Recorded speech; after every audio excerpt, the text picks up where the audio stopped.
a common fan, DC Crypto Dream. So DC NFTs is coming into the NFT world. They're going to be releasing other comics as well as Superman as NFTs, which I think is really, really cool. So the Superman #1 digital comic will appear in 2 formats.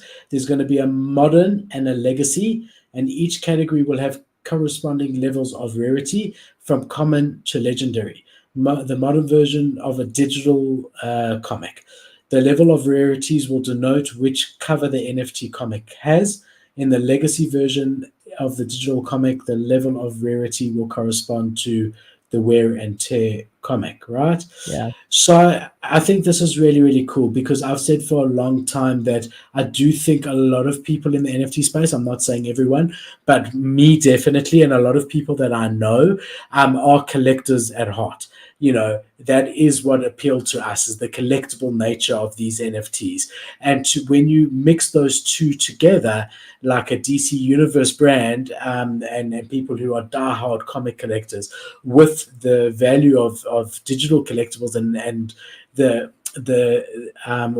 doors that NFTs open to creativity. You know, here they can have 10,000 different covers for the same comic, which they could never do in real life. I do think if it's done correctly, it's really quite cool and could speak to a lot of people in the space who have that collector gene.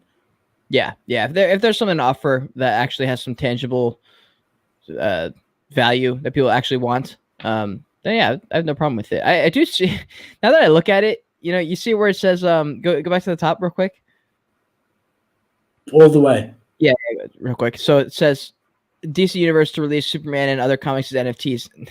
Now that I saw like the Reddit thing, now that I saw Starbucks roll out their thing, NFTs look sillier and sillier when we're trying to go more like mainstream and more legit. It looks so silly now because I'm like, fuck, dude, no one is going to be able. Digital collectibles, right? Not going to be able to separate NFTs from monkey pictures. They're just not going to. Like it's gonna be. I mean, it's gonna be hard, dude. Like when Brett said that on my podcast and was like, "They're never the brand's dead of NFTs." I was like, "Damn, he actually might be right about that." I never really thought about it that way, but who knows, man? I don't know.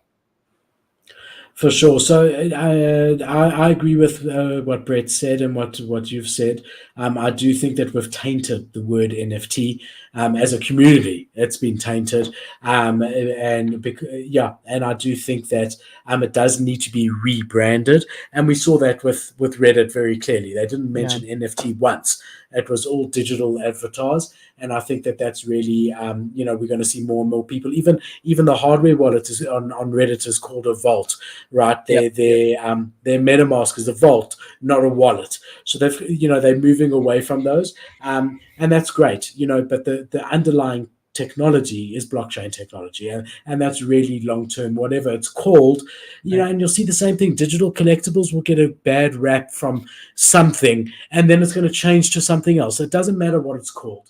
The technology itself is really where it's at. But what's interesting is DC Comics, the company behind it's obviously Warner Brothers.